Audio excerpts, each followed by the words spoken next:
Hello, hello. All right. Let me know how that sounds. Can you hear that now?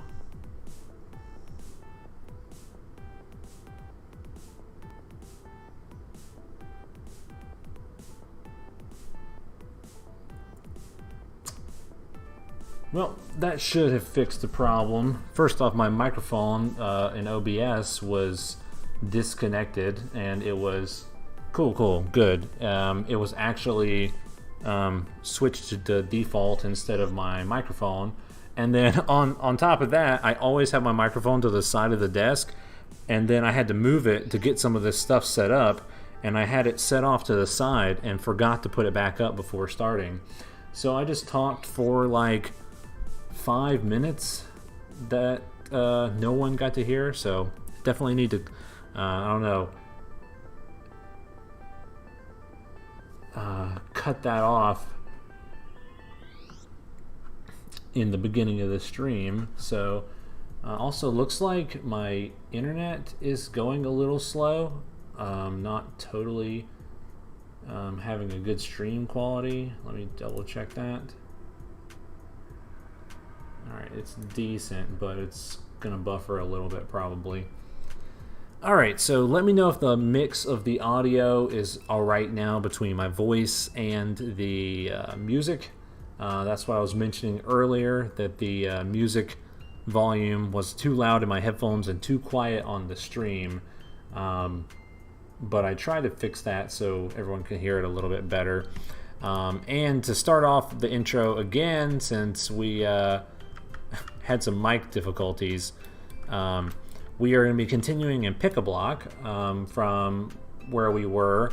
On Monday was the last day we streamed, but I have created an inside scene here, an indoor room, and I've got some reflection probes and some volumes here. Once.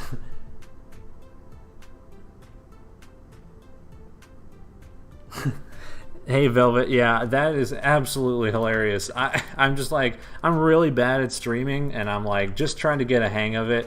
And you know, it's just like, oh man, of course the microphone would disconnect, even though I should have tested it beforehand.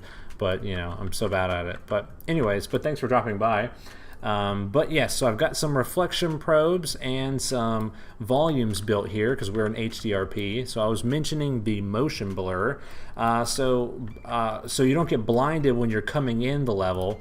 When we press play, you fly in and the camera doesn't have blur. Even though it kind of looks like it does because it loads slow. And then when it sets over here, we turn on the motion blur, so when the blocks are moving around, it's almost like they're warping across the screen. But also, I think I'm going to disable the effect as soon as we complete the level for sure, because when the level spins around like this, it's a little bit too much, I think, on the motion blur. It's a little bit blinding. So I'm going to have that pull out as soon as we're done with the level. So what we're going to be doing today, and part of the agenda, is building a beautiful indoor scene.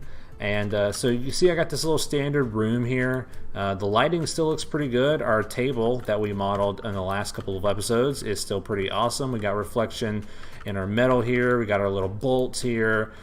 We've got, let's see if I can get this to go into the right view. We've got the lighting hitting this realistically across this wood. We have shadows going in here so the wood goes 3D and things like that. So that's all going good. And then what we need to do is fix, I basically have this all one texture, this wall texture here. I built a little window, made a little glass material so we can see outside the beautiful new sky, which we have to move the lighting around to get something pretty in this window as well. But this is not textured yet, the windowsill. We're actually about to have to go make this 3D, and we're also going to need to model some stuff to go on the outside of this room in order to stop the light from coming through. We can do this a couple different ways, but I don't really want to double side these materials. So you can see we got the shadows in here, like the walls aren't even in existence basically. And if we go to these materials, if we go to this beige wall material that I've made, and we go to double-sided, we can click this on, and then you can see it's like we put walls on the outside here, and it will stop the shadows from coming in. So now we need some indoor lighting. But you can also see we've got this problem here. We got this light bleeding through the walls, even though it's double-sided. And that's going to be a little bit of a problem.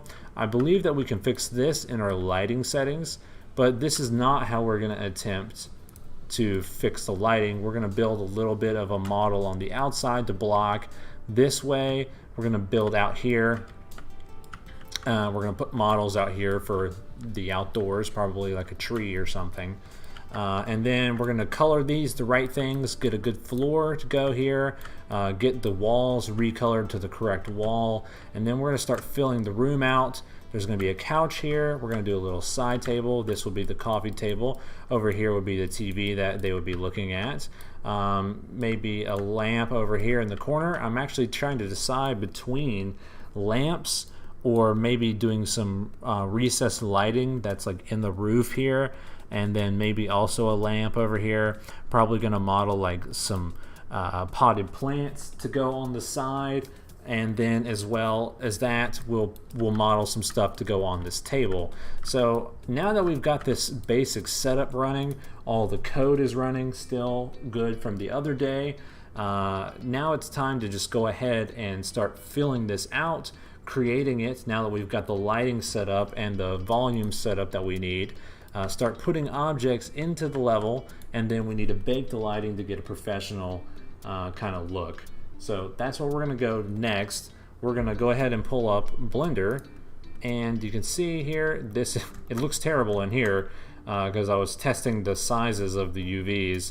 Also, this is, you know, not really the best way to unwrap UVs. You don't really want them overlapping for baking, but there's like a little bubble in Unity that can fix that problem. But you know, in my experience, I haven't had too much trouble with the overlapping UVs, I guess. That's an odd way to lay out that. What is it connected to? Hold on. Is that all of those? Yeah, that's all we were wanting to do. What, Oh, we're missing a seam here. That'll fix that. No wonder. We're gonna go to. It's actually is it face now, or it is at UV? Yeah. Okay. I have like mental brain farts every once in a while because the Blender 2.8 change. I spent so many years in the older versions that this version totally just goes by me. So that will match that, or will it? It actually doesn't. We need to unwrap all these at the same time to get the same scale. Smart project. I don't think any of these are facing the right direction. We're going to rotate by 90 and we're going to scale by 2. I think that's the level that we're going to go for. And then, see, I'm going to just separate all these objects out. Let me grab a drink of water real fast.